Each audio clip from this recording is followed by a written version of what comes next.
ఈ క్రోధినామ సంవత్సరంలో మేషరాశి వాళ్ళకి ఎలా ఉండబోతుంది చూడండి. చూ చే చో లా లీ లు లే లో ఆ అనే అక్షరం వాళ్ళు మేషరాశి కిందికి వస్తారు. కాబట్టి 2024వ సంవత్సరంలో మేషరాశి వాళ్ళకి ఆదాయము చూసుకున్నట్లయితే 8, అలాగే వ్యయము వచ్చేసి 14, రాజపూజ్యము 4, అవమానము 3 ఇలా ఉంది. చూడండి, గురు శని బలంగా ఉన్నారు మేషరాశి వాళ్ళకి. కాబట్టి ఈ యొక్క సంవత్సరం అంతా కూడా సాఫీగా కొనసాగుతుంది, చాలా బాగుంటుంది అనే చెప్పాలి.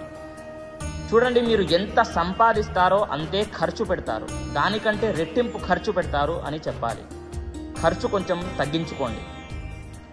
ఈ సంవత్సరం అంతా కూడా మీరు చేసేటటువంటి వృత్తి వ్యాపారాలందు బాగా కలిసి వస్తుంది. బంధుమిత్రులతో బాగా కలిసి ఉంటారు. సఖ్యత బాగుంటుంది, స్త్రీ సౌఖ్యము ఉంటుంది. సంతానము ఎవరికైతే కలగడం లేదో, సంవత్సరాల నుండి బాధపడుతున్నారో వాళ్ళకి సంతానము కలిగేటటువంటి అవకాశం ఉంటుంది. చాలా బాగుంటుంది అనే చెప్పాలి మేషరాశి వాళ్ళకి.